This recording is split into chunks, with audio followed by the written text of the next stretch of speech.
Olá, galerinha!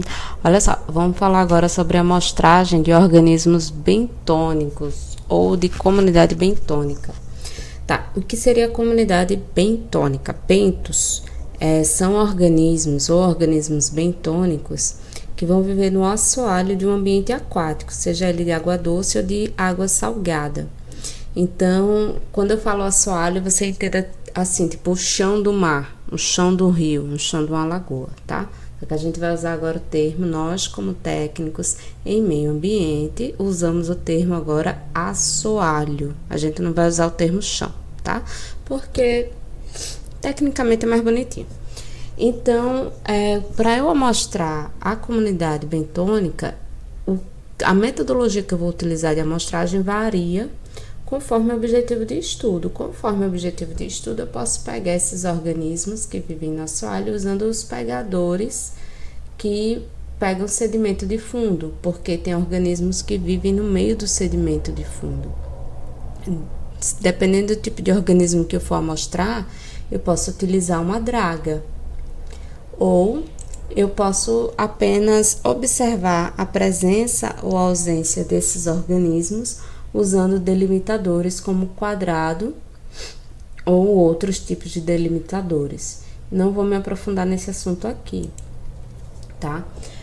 Uma forma que eu tenho de coletar organismos é usando uma rede manual, tipo um pulsar, para coletar os organismos bentônicos de ambientes que estão rasos, sejam eles concorrentes ou não, tá? Esse lêntico ou lótico é um termo usado para ambientes que tenham corrente ou não.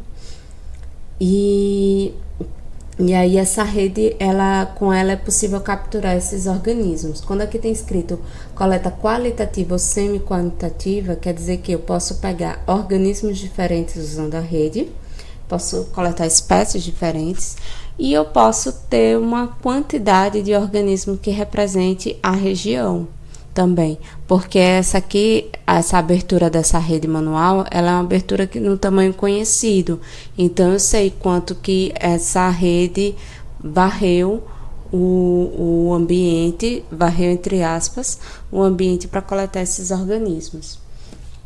Uma outra metodologia empregada é o uso de substratos artificiais, onde você deixa no ambiente um substrato artificial, como esse aqui, por exemplo, de tamanho conhecido, e aí eu vou esperar algum tempo, alguns dias, meses, né? Geralmente se trabalha com meses, para que os organismos daquela região se fixem naquele ambiente, naquele substrato. Ele é interessante para fazer um biomonitoramento da água em ambiente onde você não consegue fazer outro tipo de amostragem, que o acesso é restrito. É interessante para fazer um inventário faunístico de unidade de conservação, porque quando os organismos vão se fixar ali é porque aqueles organismos já existem na região. É interessante também para usar em atividade de educação ambiental. Por quê? Porque você tem um substrato artificial, você não vai estar não vai ter retirando nada do ambiente. Você vai estar retirando, quando você retira o substrato artificial, você retira uma coisa que você já tinha deixado lá, né? E, enfim, quando eu não consigo usar nenhum outro tipo de amostrador, esse daqui é o mais adequado. Tem até um estudo de caso que eu pretendo mostrar para vocês mais adiante, quando a gente for aplicar essas metodologias. Eu espero que a gente aplique essas metodologias. Tem um estudo de caso feito com placas de metal, onde é observada a presença de animais exóticos numa determinada região. É uma coisa que eu quero mostrar para vocês depois. Entre os substratos artificiais existem diferentes tipos. Esse tipo aqui, que é usado pedras dentro de uma rede, é tá? E aqui eu tenho um outro que eu posso coletar mais adequado para micro-organismos, tá? Posso usar placas de metal. Eu posso usar placas de concreto. Existem diferentes tipos de substratos artificiais. O ruim do substrato artificial é porque você só vai a campo na hora de instalar e de retirar, mas não tem ninguém que vigie aquele substrato. E aí ele fica suscetível, ele fica vulnerável a pessoas que estão passando e simplesmente retiram aquilo ali do lugar, ou vândalos mesmo. E aí você perde dados da sua amostragem por conta disso. Sem contar que você só vai conseguir ver o que tinha de organismo ali durante o período que aquele substrato artificial ficou exposto, né? E você não vê a qualidade do sedimento natural, você só vê a questão da água mesmo, porque geralmente esses substratos artificiais eles vão agregar organismos são bioindicadores de qualidade de água, mas você não vai conseguir ver como é que está o sedimento natural, o substrato natural da região, porque você está mexendo com o substrato artificial, tá? Esses são os principais pontos. Amostragem de nécton. Bom, o que seria nécton? Nécton é um organismo que vai viver na coluna de água, na parte da água que não corresponde não tanto à superfície, mas que também não está tão associado ao assoalho, não é ao chão, é aquela coluna de água propriamente dita. Quem vive no nécton, por exemplo, água-viva, peixe, por aí vai. Bom, o nécton, quando a gente vai fazer a amostragem, a gente tem que descrever a característica do ambiente, né? Que eu estou amostrando, do ambiente aquático. Eu tenho que saber o objetivo do estudo e eu tenho que estruturar a comunidade local e a época do ano. Por quê? Porque as populações ou a comunidade nectônica, ela pode variar de acordo com a época do ano no local.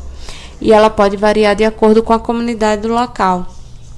Existem vários amostradores para nécton e vocês conhecem algum deles. Por exemplo, a rede de espera. Todo mundo já deve ter visto uma rede de espera de peixe quando foi à praia. Existem diferentes formas de você trabalhar com rede de espera, existem diferentes tipos de redes de espera. Não vou me deter nisso aqui, tá? Mas elas são amplamente utilizadas também. Quem trabalha com nécton também trabalha muito em parceria com pescadores da comunidade local. É bem interessante esse tipo de parceria. Um outro tipo de armadilha que eu posso usar é o espinhel. Vocês também já devem ter ouvido falar do espinhel. Eu vou passar rápido. O caniço ou a vara de pesca também é muito utilizado para amostragem de organismos que vivem na coluna d'água, porque a maioria deles são peixes mesmo, então é isso. Ou os currais, vocês devem conhecer, já devem ter visto currais. Ou cesto, mesmo para coleta desses organismos, também a canastra. Ou covo, tá? As redes, de modo geral, elas são amplamente utilizadas pelos pescadores do nosso litoral. E muitas das pessoas que trabalham com organismos nectônicos aqui no nosso estado trabalham em parceria com esses pescadores, que é uma forma bem interessante de você trabalhar, porque você tem um recurso humano e ao mesmo tempo a tua pesquisa está sendo utilizada por alguém da comunidade pesqueira, né, local. A tarrafa é muito utilizada. Agora vamos falar de plantas ou de organismos que vivem na floresta. Como é que a gente vai amostrar um organismo que está no ambiente terrestre? Primeira coisa que a gente vai fazer é o croque, ou a gente vai delimitar a área amostrada. Segunda coisa que a gente vai fazer é separar essa área amostrada em parcelas ou quadrados, como esses que vocês estão vendo aqui, tá?